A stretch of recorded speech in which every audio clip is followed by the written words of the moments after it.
Morning, everybody. This your boy DDR with the Daily Grind 365, and today's date is April 21st, 2019, also known as Easter Sunday. Happy Easter, everybody. Now, the reason why I'm coming to you today is because I just heard that there was some new footage that had emerged in the Nipsey Hussle murder case. I know what you're probably thinking too. I was thinking the same thing, like new footage. Yeah, right, okay.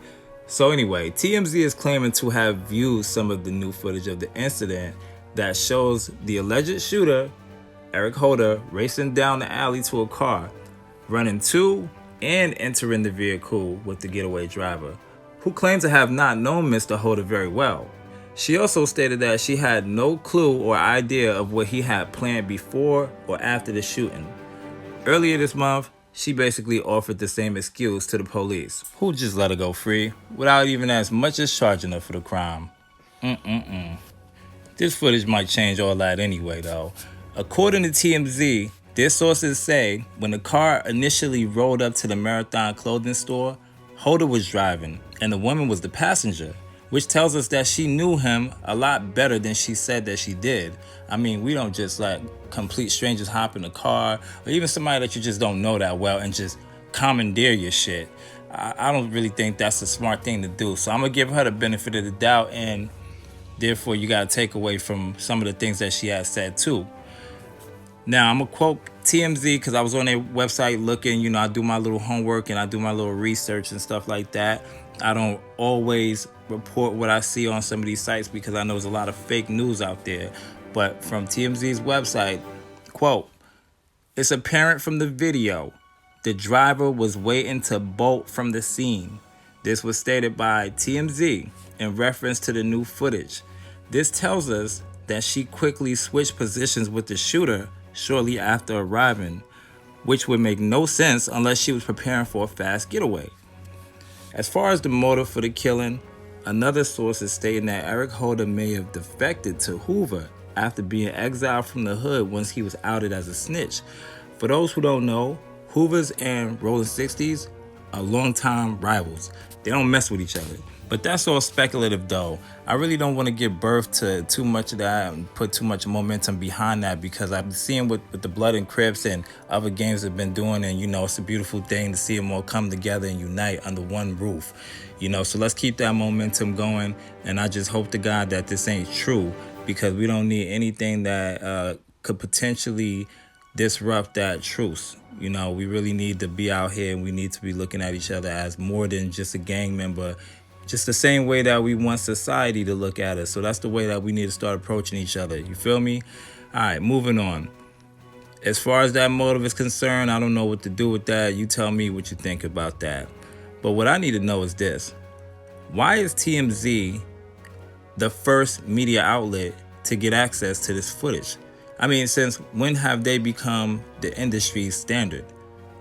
I'm a little lost. Aren't they like paparazzis that follow celebrities? Since when have they been, a reliable source for getting real life news? Because at the end of the day, this does affect the hip hop genre and culture, but this is still something that's happened in our world, and this is a serious event. I really don't feel like they have that much credibility to be the first and to be reporting something to us that they're not showing us. But that's just my personal opinion.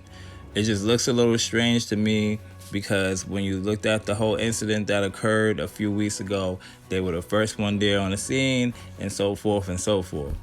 At this point, we really have nothing to go off of other than the word of other entities. So that in itself, along with the conflicting stories from people like Cowboy, as well as the multiple media outlets, all of that is giving birth to conspiracy theories.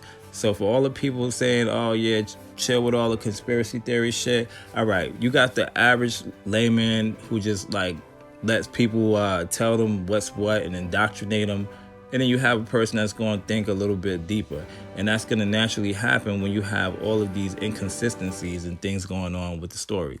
We really just want to get the truth, and we want to make sure that Nipsey and his family and all those who love them feel like he's gotten his justice.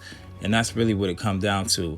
And I wanted to say that because I had some people leaving comments on my last video and stuff like that. But It's bigger than that, to us that's actually going out here to get this information and reporting this stuff, and those who take the time to watch it and those who take the time to comment. I really appreciate that. All the guys that take the time to share these videos and stuff like that, I really appreciate it, because what we're doing is we're starting a living room conversation amongst the world and sharing our thoughts about the situation. It ain't nothing wrong with having thoughts.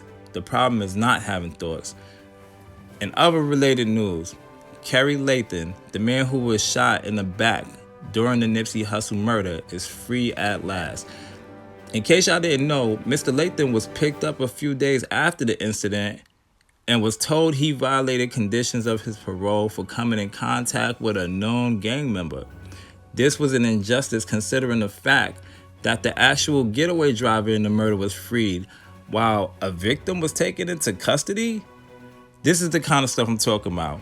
Shout out to Kerry Lathan, man. That's a strong brother. He just spent 25 years of his life behind bars and probably wasn't looking forward to going back again. I mean, not in this lifetime, but once again found himself back behind bars fighting for his life, and he stuck in there like a G, and he continued to tell his truth despite that. So congrats to him. We're still trying to get to the bottom of what happened that day, and it looks like information is coming out slowly but surely.